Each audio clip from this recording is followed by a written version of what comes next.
All I can say is wow right now. This chapter really was very intriguing. It was really good. Like, I really got to get into this. Let me break this down. Let me get into this right now.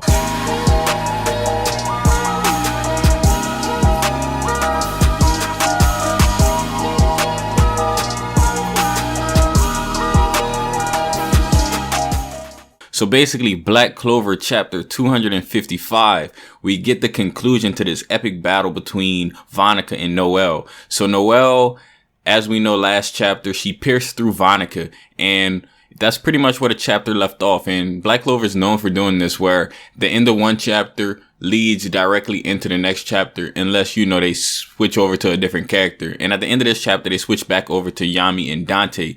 But before we get to that, we got to discuss how pretty much Noelle's piercing straight through Vanica's body had no effect on her. Like, pretty much last chapter, we were all speculating. We're like, I wonder if Vanica is going to be defeated because this lance that Noelle used went directly through her body. You know, everyone knows that Noelle fights with a lance. She puts on her Valkyrie armor and she gets like a little lance thing, you know, that she can pierce through stuff with. It's her weapon pretty much, made out of water magic. So pretty much Vanica is stating that it really had no effect on her and that basically it was useless. But Vanica did give Noelle some props, and that's a really good thing because Vanica is not going to give most people props. But the fact that she gave Noelle props is very impressive, to say the least, towards Noelle, because, you know, literally Vanica really stomps on everybody, honestly. Vanica stomps on a lot of people, most mages.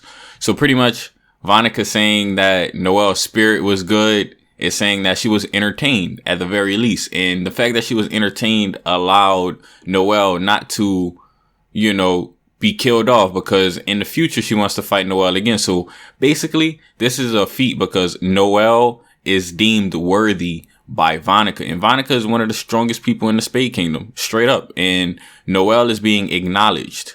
So pretty much Noelle tries to pretty much use a Sea Dragon's Roar at point blank range against Vanica, and Vanica just uses her beast magic or her blood magic, and she produces that beast. And the beast, I'm not gonna lie, the beast pretty much destroyed the water dragon into pieces like it was nothing. And that's very impressive. That just goes to show you how strong that Vanica is, because if you guys remember, whenever Noelle used that against Veto way back a lot of chapters ago, it was very effective against Veto, and Veto was very strong. Don't get me wrong, Veto was a very strong character, but that just goes to show you how much stronger that Vanica is compared to Veto. And that's saying a lot, because Noelle, whenever she used the spell against Veto, she didn't even have mastery over the spell. Now she has, I will go ahead and say she has mastery over her Sea Dragon's Roar, and it just was obliterated in the blink of an eye like it was nothing pretty much. And it's really a power differential. Like, Vanica is on a different power level than Noelle, and it just is what it is at this point. But Vanica thinks that Noelle can get stronger, and that says a lot, because Noelle is worthy of fighting Vanica.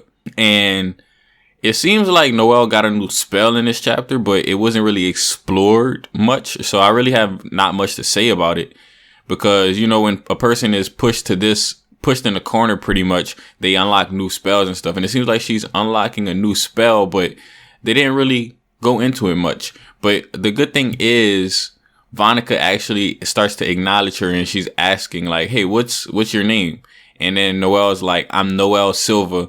I'm of a royal family, and I'm part of the Black Bulls from the Clover Kingdom. Now, this makes pretty much Vanica change her mind. She's like, you know what? I think that we should not kill little Petrica just yet. And her reasoning for this is because she recognizes Noelle as the daughter.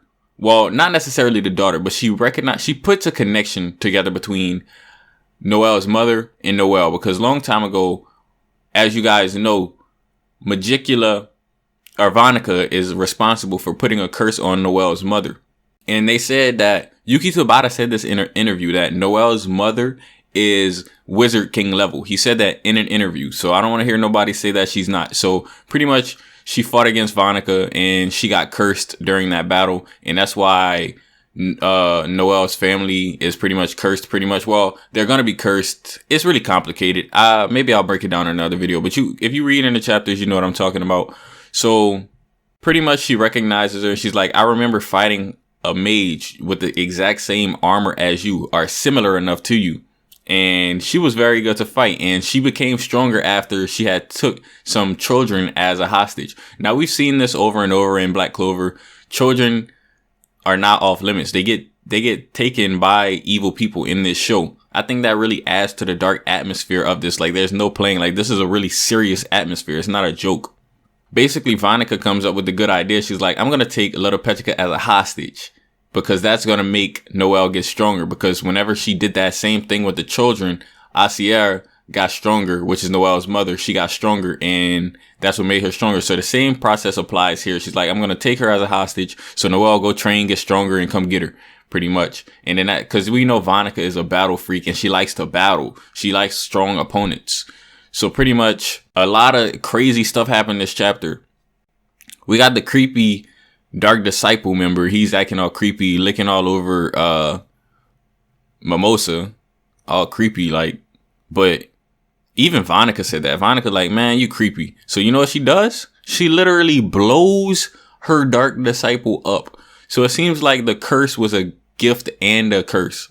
That's kind of funny, but like it was a gift and a curse. I don't know how else to put it. Like, pretty much the gift was they get to keep on being reincarnated, but like the little fine print, I guess, that they forgot to read, or like the little thing that they didn't know about is putting the curse on them. She pretty much controls them, literally. She has the power to explode them. It's pretty much like a curse bomb. So since they have the curse to be under her control, she literally, like, the same curse that allows them to be resurrected is the same curse that allows her to blow them up. So she's just like, you know what? I don't need y'all anymore. And Vanica literally blows up her Dark Disciples. So I seen a lot of people speculating that Gaja was going to come and save Noelle. That's not what happened. Vanica just spared Noelle because she thinks she's going to get stronger in the future, and she wants to fight a strong opponent. Because you guys got to remember, Gaja was preoccupied with the Dark Disciple member because they all got resurrected. And now this chapter offers a conclusion to that, because we were like, dang, are they really going to be able to take out the Dark Disciples again? So Luck, Gaja, Leo, they all pretty much got let off the hook because Vanica was like, you know what? I'm done. My mission is done. Vanica pretty much said her mission is done. She took Little Petrica. That's what she wanted. She wanted to kill her, but she was like, nah, I'm not going to kill her. I'm going to wait for Noelle to come take her back. You know, pretty much like, if you want her, come get her. That's pretty much Vanica's attitude. Like, she's teasing Noelle, really. She's tormenting her. She gets pleasure out of that because she's an evil character. Now, pretty much Luck, Leo, like I said, Gaja, they all get let off the hook because Vanica explodes her Dark Disciple members. But I want to touch on it too. This chapter was full of information, and it was full of content. Like, we got a lot of content this week, guys. Like, we really got a lot of content in this chapter, and the art was amazing. Like you could really see expressions on everyone's faces. This chapter was just overall a really good chapter, and we see Noelle screaming. She doesn't want Little Petrica to get taken away, and she's like, Vanica, like, she's screaming it so loud, and she's like, basically like, I'm not gonna let you get away with this. And Noelle, my girl Noelle, really came a long way, because back in the beginning, she would never even care that much, you know. But now she grew up to be an amazing character. I made a video about that. I'm gonna put it like at the end of the video, so y'all go check that out. I made a video all about Noelle. That's a must watch for y'all if y'all are new to the channel. But pretty much all of them start blowing up, and all of the Dark Disciples start blowing up, and it's like, you could see it across the kingdom. Like, it was a huge explosion. It wasn't no little explosion. They were blown up. Like, probably the surrounding area where the Dark Disciples were is demolished. That's how big the explosion was. She basically used them as a detonator. Like, she basically detonated all of her Dark Disciples, and it was some massive damage. So the Heart Kingdom is definitely going to be taking some damage in this war, because that's what it is. This is a war. This is war. Straight up like that. And then after everyone blows up, we kind of cut back to the fight with Dante and Yami. And that was a cool fight, it's been a couple chapters since we've seen this. I'm happy we go back, because we got a conclusion to Vanica versus Noelle. Pretty much Vanica spared Noelle because she deemed her worthy to fight again. And Dante and Yami end off this chapter because they switch back over because, you know, the fights are happening pretty much simultaneously at this point. So pretty much Dante's like saying like, Yami, you are a true opponent and I'm going to show you the true power of a possessed human. And then, like, you already know how Yami is. Yami, like, I want all the smoke. And Yami says, pretty much, I'm going to show you the power of a regular human. Straight up. And, like, they going at it. So, next chapter, we can expect to see Dante versus Yami. That's going to be a really good fight. I really want Yami to win. Because Dante is too, like, conceited. But that's part of his character. But I really want Yami to win. I don't know who's gonna win. Hopefully we get a conclusion to that fight next chapter too. It seems like some of the stuff is starting wrapping up because it seems like this arc is gonna take multiple parts. Kind of like the elf arc really took multiple parts if you really think about it, because the first part was when the elves weren't even reincarnated. Then they got reincarnated. Then it just kept going in parts. If y'all some Black Clover fans, y'all know what I'm talking about. But anyways, hopefully you guys enjoyed the video. Leave a thumbs up, comment, and subscribe. It's been your boy NeoXO, and I'm out.